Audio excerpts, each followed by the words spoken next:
Assalamualaikum warahmatullahi wabarakatuh. Perkenalkan, nama saya Nabila Najwa. Saya berasal dari kelas 11 A5. Di sini saya akan mempresentasikan yaitu proses pembuahan, kehamilan, dan persalinan. Yang pertama yaitu pembuahan.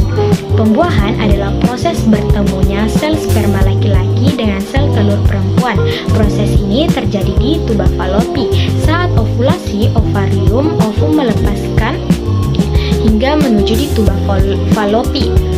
Nah, sperma yang masuk ke vagina akan menuju rahim dan mencapai tuba falopi. Dari banyaknya sel sperma yang masuk, hanya satu yang berhasil membuahi ovum.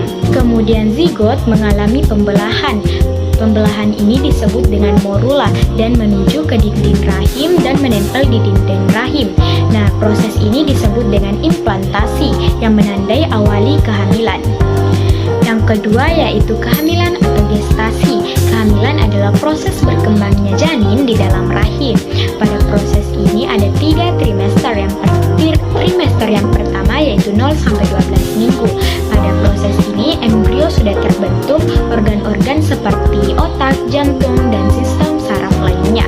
Yang trimester kedua yaitu 13 sampai 27 minggu, di mana embrio sudah membentuk seperti janin sudah mulai bergerak dan sudah bisa diketahui jenis kelaminnya.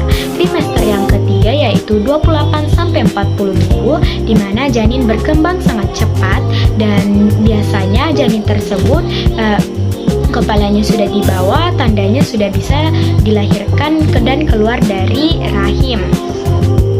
Yang ketiga yaitu persalinan. Persalinan adalah proses mengeluarkan bayi dari rahim ibu hamil. Proses ini ada 3 tahap. Tahap pertama yaitu tahap pembukaan. Leher serviks terbuka hingga 10 cm dan dengan bantuan kontraksi dan ketuban bisa pecah. Tahap kedua yaitu proses pengeluaran bayi. Bayi dikeluarkan melalui vagina dengan bantuan kontraksi dan tenaga dari ibu. Dan yang terakhir, proses pengeluaran plasenta.